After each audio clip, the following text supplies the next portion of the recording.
We are in downtown Philadelphia monitoring to find out where birds are colliding with buildings during migration. Looking for dead and injured birds as part of Bird Safe Philly. What species are involved, what parts of buildings are involved, in what context they're colliding with buildings. And this gives us more insight as to exactly how birds are threatened by lights and glass in big cities and what we can do to help to protect them. We go from 5:30 to 8 a.m. There are a lot of people out right now. They're sweeping and cleaning the streets. If we don't get out before them, we'll miss a lot of the birds. We look at about 12 buildings. This is our second tallest building. My name is Keith Russell. I'm Program Manager for Urban Conservation with Audubon Mid-Atlantic, and I've been with Audubon since 2003.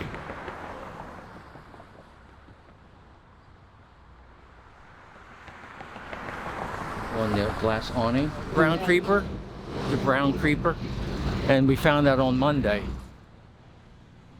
I'm Stephen Machewski. I'm a volunteer with the Lights Out program on the Bird Safe Philly and Mid-Atlantic Audubon.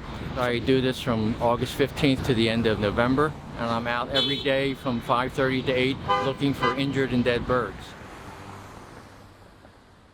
This area is really brightly lit inside, but they've turned the lights off for us for Lights Out Philly. This is maybe one of the darkest areas. We're checking this out like 3 times, 4 times a day, before sunrise and after sunrise, and counting how many birds are hitting the glass.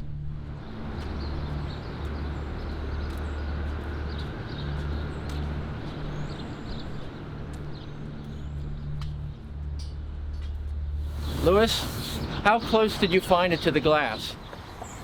3 feet? It's a yellow-bellied sapsucker.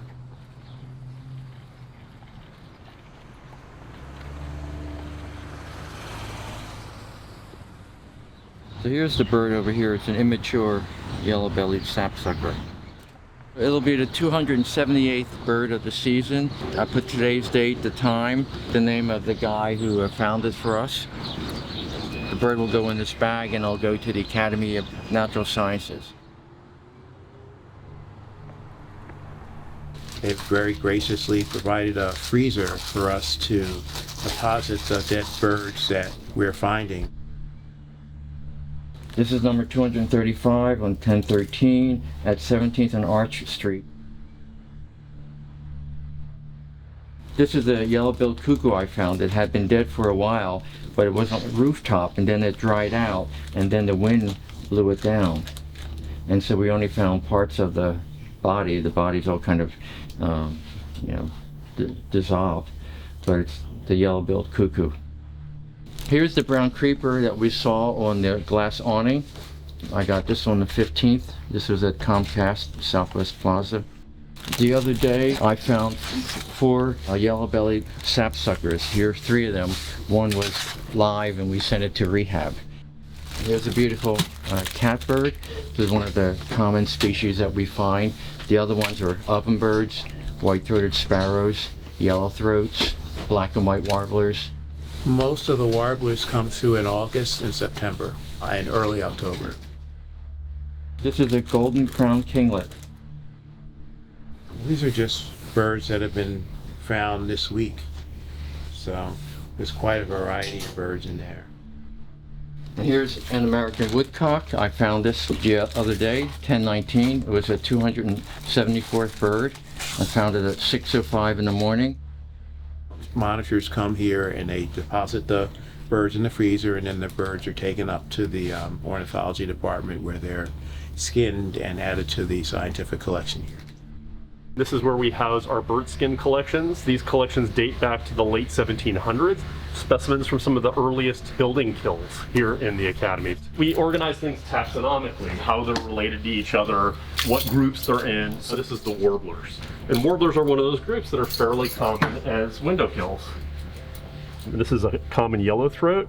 It says window kill. It was 10.25 grams. It had 25% skull ossification, which tells us it's probably a younger bird. It had an empty stomach. Presumably it was flying at night and hadn't had a chance to feed yet before it hit a window. Most of these birds, when they're migrating, they go through this process of hyperphagy and migratory restlessness. And hyperphagy is basically like binge eating. What they do is they eat a ton of insects during the day, and they add on a big layer of fat so they can gain fat incredibly fast. And then they hop up into the air at night, nocturnally migrate, and they burn off that fat. That's why this bird didn't have heavy fat. They do an incredibly good job of fattening up to be able to make these long distance migrations. I think our database shows about 1,000 window strikes sort of in the Academy's history, and those date back to the late 1800s from City Hall. When they first lit up City Hall, there were window strikes there. Probably more than that in our collection, but they weren't designated as window strikes early on, so it could be several thousand in our collection. And we have about 220,000 or so specimens in our collection. This is a drying cabinet holding some migrant birds that have been prepared that are mostly window kills. It says Bainbridge, northeast corner. Here's a northern parula, also a Stephen Mashevsky bird.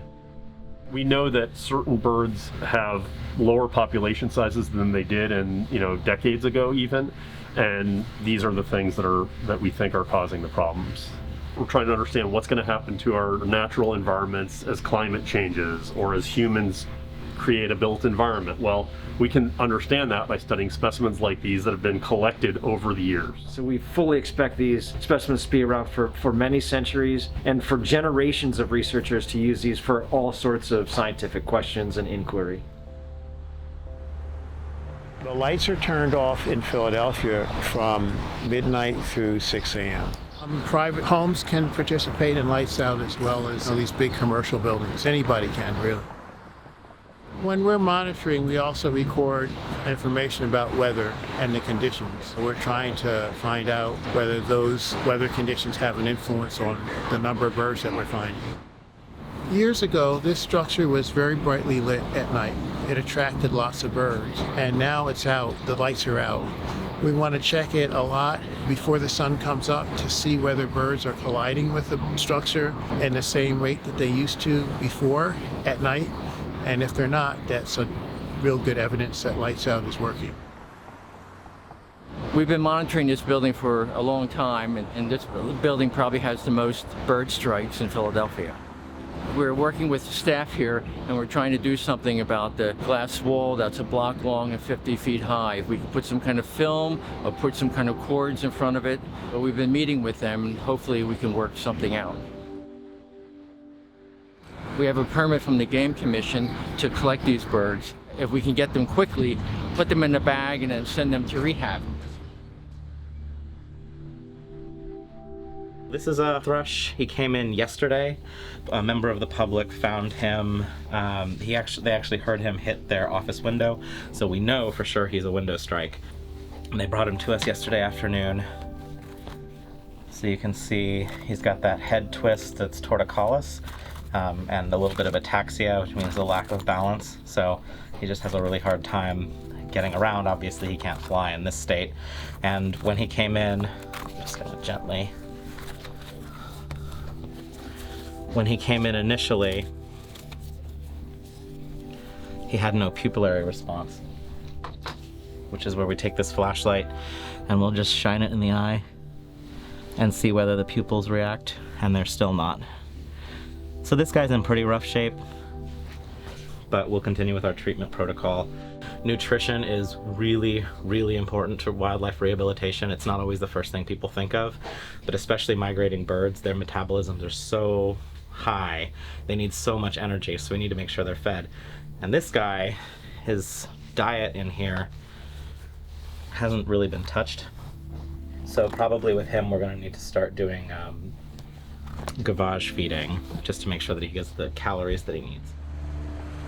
Some people think like we're anti-tall building, but we're not. Birds fly into two-story or one-story building A guy from the EPA building said to me he finds birds here a lot. And he said, why do they come here to commit suicide? And I said, they're not coming here to commit suicide. They don't understand what glass is. And they just see the reflection, and especially it's compounded with the light. They think they're flying into either a bright area because they're attracted to light, or flying into a reflection of trees. Especially in the springtime when there's nothing green outside and they see green leaves, they want to go in there. So it's good that they lowered a lot of the lights, turned a lot of them off, and they'll do that for lights out. Even though we have a lights out program, birds are still going to collide with buildings in the daytime because of glass. We have a list of over 110 species of birds now that have collided with buildings downtown, and in any given year we're going to get probably 70 species. It can be challenging dealing with this every day when you're out in the field and you find one bird after another and get 10 or 15 in a day. I got 277 so far this fall season. It's really a wonderful feeling when you were able to capture an injured bird and send it to rehab and give it a chance.